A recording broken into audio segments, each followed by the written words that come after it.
नमस्कार मित्रों, आज हम बात करेंगे हमारे गणेश जी के बारे में। जैसा कि वार्ता चल ही रही है, पिछली 3 वीडियो में आपने गणेश जी को पहचाना, जाना एक नए रूप में, जो आपको अभी तक शायद ना पता रहा हो।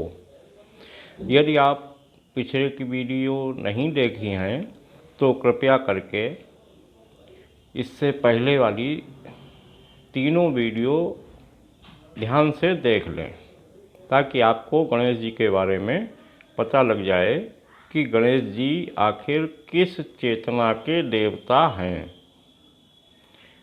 उनके हाथी का मुख क्यों लगा है, उनकी पत्नियां 2 क्यों हैं, उनके 2 पुत्रों का क्या औचित्य है। आज हम अपनी इस वीडियो में बात करेंगे दीपावली पर गणेश जी का लक्ष्मी जी के साथ पूजन क्यों किया जाता है। हमारे व्यापारी बंधु इस वीडियो को बहुत ध्यान से देखें और उनके लिए काफ़ी अच्छा रहेगा यदि वह इस वीडियो के तत्वों को समझ जाएंगे। हमारा दीपावली का पर्व मुख्यतः व्यापारियों का पर्व होता है। इस पर गणेश जी की लक्ष्मी जी के साथ पूजा की जाती है, या लक्ष्मी जी की गणेश जी के साथ पूजा की जाती है। कोई भी छोटा बड़ा नहीं है। अब लक्ष्मी जी का साथ गणेश जी के साथ क्यों है? लक्ष्मी जी प्रत्यक्ष रूप से गणेश जी से किसी प्रकार से संबंधित नहीं हैं। प्रत्यक्ष रूप से देव रूप में तो सभी देवता एक दूसरे से संबंधित हैं ही, लेकिन हम आज जानेंगे कि लक्ष्मी जी के साथ गणेश जी को बिठाकर पूजा क्यों की जाती है। लक्ष्मी जी के पति का नाम है विष्णु जी। विष्णुदेव जो हैं वो लक्ष्मी जी के पति हैं, लेकिन उनका पूजन ना करके, हालांकि विष्णु जी का सभी पूजन, विष्णु जी के बगैर कोई पूजन होता नहीं है, तो लेकिन दीपावली पर लक्ष्मी जी के साथ गणेश जी को बिठाकर उनका पूजन किया जाता है। मुख्य बात यह है। तो लक्ष्मी जी को सामान्य रूप से लगभग सभी सनातनी लक्ष्मी देवी को धन मानते हैं। धन हुआ, संपदा हुई, वैभव हुआ, सम्मान हुआ, यह लक्ष्मी जी का रूप माना जाता है। मुख्य रूप से धन, लक्ष्मी का मतलब धन। और जो लोग लक्ष्मी जी को धन के रूप में अभी तक मानते आ रहे हैं, वह हमारी इस वीडियो से बहुत हद तक संतुष्ट होंगे। जो लोग लक्ष्मी जी को धन ही नहीं मानते, उनके लिए कुछ कहना ही नहीं है। तो लक्ष्मी जी को जो लोग धन मानते हैं, उनको यह समझना अत्यंत आवश्यक है कि गणेश जी की पूजा दीपावली पर लक्ष्मी जी के साथ क्यों की जाती है। कि गणेश जी हमारी लिपि हैं। उनकी 2 पत्नियां होने के कारण वो लिपि 2 प्रकार की है, एक अंकों की और एक अक्षरों की।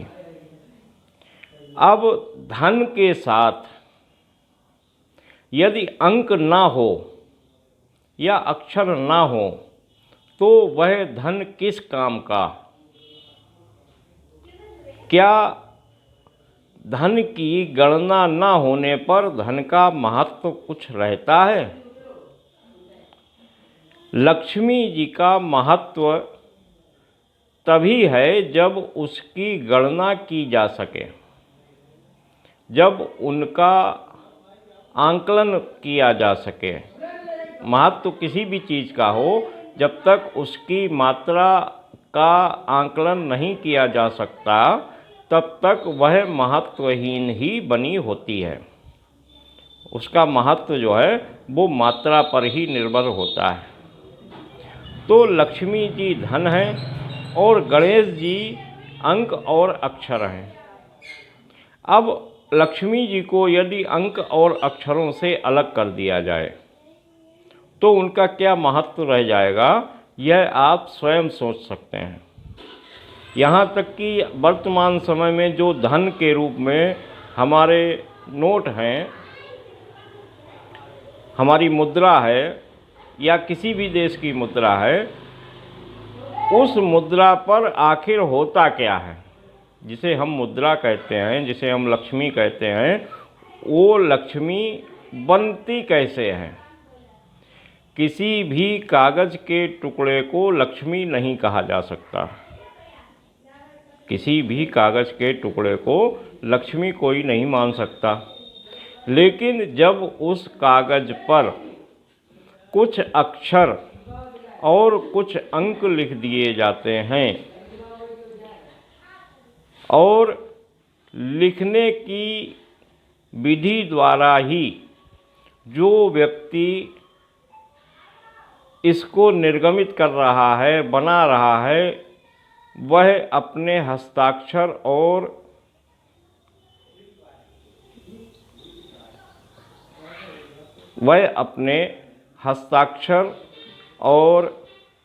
प्रामाणिकता भी अंकित ही करता है। यदि अंकित ना हो तो क्या आप उसको धन मान सकते हैं? यानी कि लक्ष्मी जी धन तभी हैं जब गणेश जी लक्ष्मी जी के साथ हैं। लक्ष्मी जी का अपना अस्तित्व है, लेकिन वह वर्तमान समय में हमारे लिए महत्वपूर्ण और प्रयोग हेतु उपयोग में लाने के लिए जब तक गणेश जी नहीं होंगे तब तक वह प्रयोग में नहीं आ पाएगी। यदि किसी के पास इतना धन हो कि वह गिन ना सके, ऐसे धन की आप कल्पना करो जिसको गिना ना जा सके, जिसकी मात्रा का पता ना हो, अंक और अक्षरों के अभाव में क्या किसी भी मुद्रा या वस्तु को हम लोग लक्ष्मी मान सकते हैं? मुझे लगता है कि नहीं। किसी वस्तु का, किसी भी चीज़ का लक्ष्मी के रूप में, धन के रूप में यदि हमें स्वीकार करना पड़े तो हम उसमें क्या देखेंगे? इसमें कुछ लिखा होना चाहिए, इसके पीछे कुछ अंक होने चाहिए, वो प्रत्यक्ष हों या अप्रत्यक्ष हों। जैसे सोना है, सोने पर कुछ लिखा नहीं होता,